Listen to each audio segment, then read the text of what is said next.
Hello children, how are you? I am your English teacher, teaching of English. Let us know the poem Africa by David Diop. Look at the following personalities. What do you think they are known for? The first personality is Abraham Lincoln, the President of the USA. He was able to abolish the system of slavery in the USA.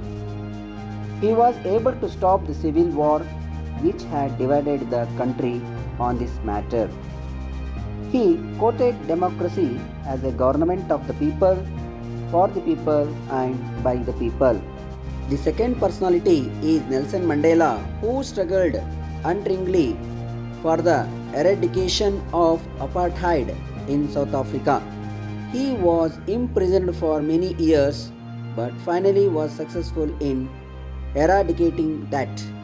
He was the president of the country for about 5 years. He passed away in December 2013.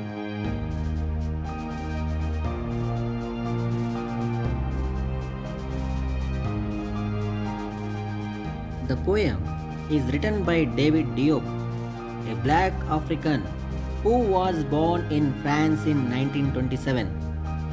His father was from Senegal and his mother from Cameroon, and he grew up in France and West Africa, aware of both cultures and traditions. He was deeply concerned by the question of independence from colonial rule. This poem is a dramatic monologue where the speaker seems to be in a conversation with Africa. The poem can be themically divided into three parts: pre-colonial Africa, colonial Africa, and post-colonial Africa. Africa, my Africa, Africa of proud warriors in ancestral savannas, Africa of whom my grandmother sings on the banks of the distant river.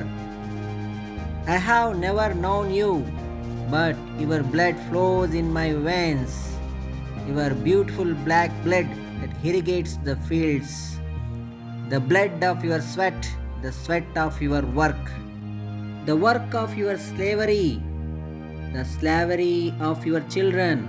Africa, tell me, Africa, is this you, this back that is bent?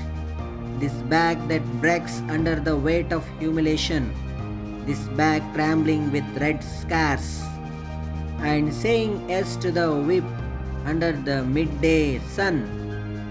But a grave voice answers me, impetuous son, that tree young and strong, that tree there.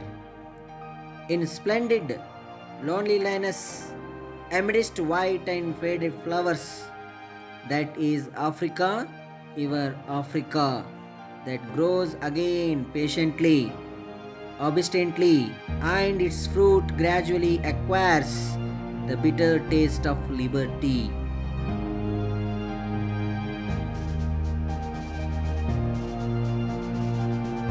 Africa, my Africa, Africa of proud of warriors in ancestral savannas, Africa of whom my grandmother sings on the banks of the distant river. Here the poem first stanza starts by Diop reminiscing about Africa, a land he has not seen but only heard about from his grandmother's songs.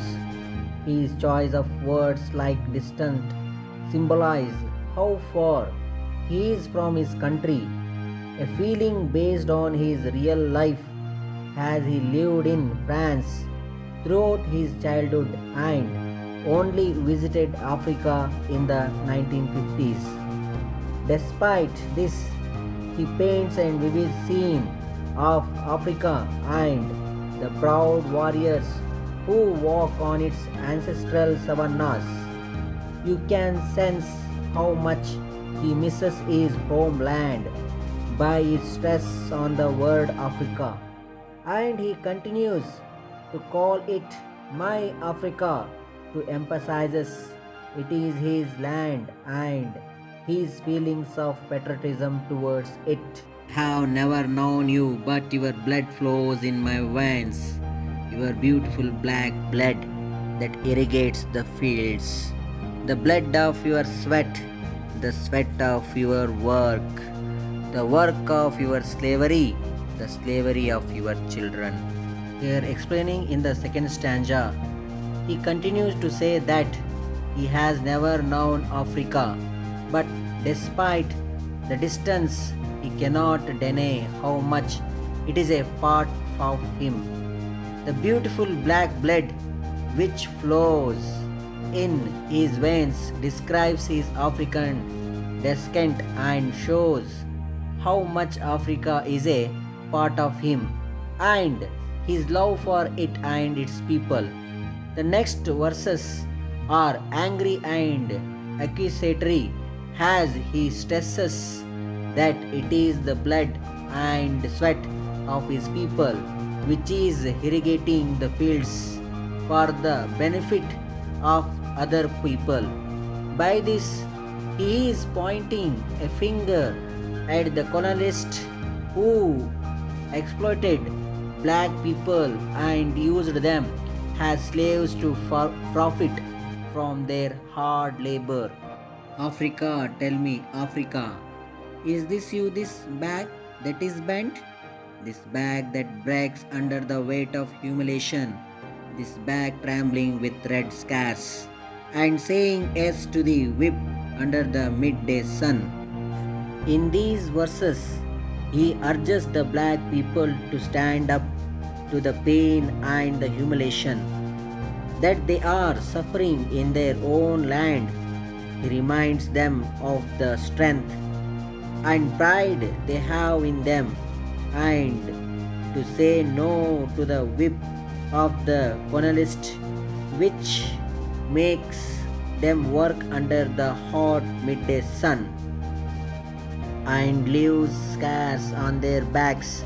Despite this suffering, he urges them to be strong and remain unbent and not let this break them despite the weight of their suffering.